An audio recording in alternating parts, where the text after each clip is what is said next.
কেমন আছো তুমি? এইভাবে দেখা হয়ে যাবে কখনো ভাবিনি। আমিও ভাবিনি। নাম কি ওর? রুহান। বাহ, রুহির ছেলে রোহান। তোমার নামের সাথে খুব সুন্দর মিলে। রোহান ওর বাবাকে কখনো দেখেনি। জামিলের ওখানে পার্মানেন্ট রেসিডেন্স হয়ে গেলেই আমরা চলে যাব। রাত জাগো অনেক। বেশ কদিন ধরে জানতে হয়েছে। ভালো আছো তুমি? যার স্বামী আছে, সন্তান আছে, সে কি খারাপ থাকতে পারে? কোথায় যাচ্ছ তুমি? নাটোর, একটা জরুরি কাজে। বিয়ে করেছো মেবি? ভাবছি করব। মা কেমন আছে? একটু অসুস্থ, কিছুদিন আগেও হার্টের সমস্যার কারণে 5 দিন আইসিইউতে ছিলেন। আচ্ছা, মা অসুস্থ হলে তোমার খাওয়া দাওয়ার জন্য রান্নাবান্না কে করে? আমি নিজেই করি। একটা সময় এই রুহির উপরই ছিল তোমার কত নির্ভরতা, কত স্বাদের রান্নার আবদার করতে তুমি ছুটির দিনে, আর আজ তোমাকে রান্না করে খেতে হয়। তোমার মনে পড়ে আমার হাতের শিং মাছের ঝোল তুমি খুব পছন্দ করতে? মনে পড়ে। আমাদের আবারও কখনো দেখা হবে ভাবিনি। দেখুন, আমি খুবই রিয়েলিস্টিক একটা মেয়ে। আমার ফ্যামিলি আমাকে যেখানেই বিয়ে দিবে আমি সেখানেই বিয়ে করব। আপনি অন্য কোথাও দেখুন। অন্যত্র দেখার পাত্র তো আমি না। এসব পাগলামি বাদ দিয়ে নিজের কাজে মনোযোগ দেন, সেটা কাজে লাগবে। প্রেম আর কাজ একসাথে চলতে পারে কিন্তু। দেখুন, আমি কোনো ইমোশনাল মেয়ে না, এটাই সত্য। আমার ফ্যামিলিতে মেয়েরা বিয়ের পরে তাদের স্বামীর সাথে প্রেম করে।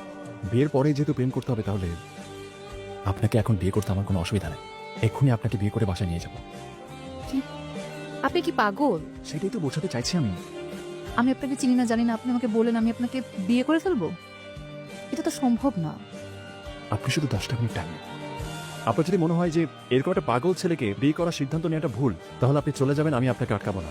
এই প্রথম কেউ আমাকে পাগলের মতো ভালোবাসতে চাইছে। বুঝতে পারছি না, ধোকা খেয়ে বোকা হয়ে যাবো না তো আবার? চুপ কেন? পুরোনো দিনের কথাগুলো ভাবছিলাম।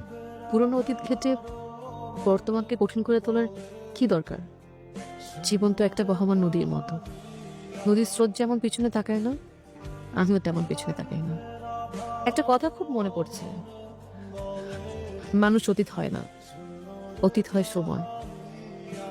অতীতের পতিত সময় মানুষ হয় ইতিহাস। তুমি অতীতে ডুবে আছো।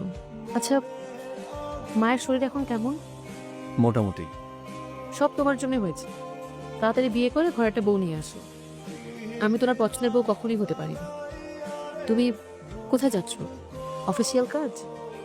তোমাকে বলতে দ্বিধা হচ্ছে।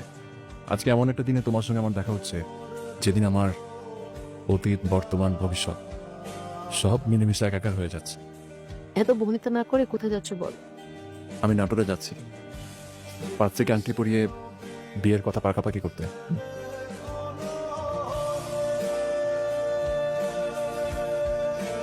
রাশেদ, তোমাকে আমি জীবন থেকে ছুড়ে ফেলেছিলাম, কিন্তু তুমি অন্য কারো হাত ধরবে এটা কেন যেন মানতে কষ্ট হচ্ছে। তোমার জন্য আজও একটা মায়া কাজ করে আমার ভেতর। এই জীবনে তোমার সাথে আমার সাক্ষাৎগুলো ছিল সবসময় অপ্রত্যাশিত। মাহে পিড়াপিড়িতে বিয়ের জন্য রাজি। মা তো আমাকে ফিরিয়ে আনার জন্য কোনো পিড়াপিড়ি করেনি। আমাদের সংসারটা বাঁচানোর জন্য সে একটা বারও আমাদের সাথে যোগাযোগ করে। অথচ তুমি কত কষ্ট করেছো, কত চেষ্টা করেছো, কত ছেলে মানুষই করেছো। কেন আমার জন্য এরকম একটা ক্ষণস্থায়ী প্রেম এলো? কিসের চিঠি? রুহি আমাকে ডিভোর্স দিয়েছিল। আমি তোমার সঙ্গে একটা বার দেখা করতে চাই।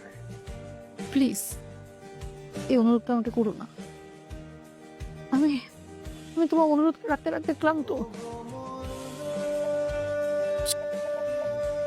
আমাকে আমার মতো থাকতে দাও। তুমিও তোমার মতো জীবন গুছিয়ে নাও। রুহি, আমার পুরো জীবনটা তুমি এলোমেলো করে এখন আমাকে গোছাতে বলছো।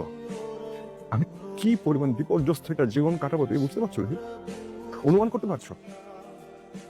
তুমি ডিভোর্স পেপারটা উজ্জ্ব করো প্লিজ। প্লিজ ডিভোর্স পেপারটা উজ্জ্ব করো প্লিজ রুহি, প্লিজ। সেটা আর কখনো সম্ভব না রাশেদ। আজকে থেকে আমি তোমার তোমার আমার মাঝে আর কোনো সম্পর্ক নেই, অধিকার নেই, প্রেম নেই। সারা জীবন তুমি নামের একটা সমুদ্র বেঁচে থাকবে।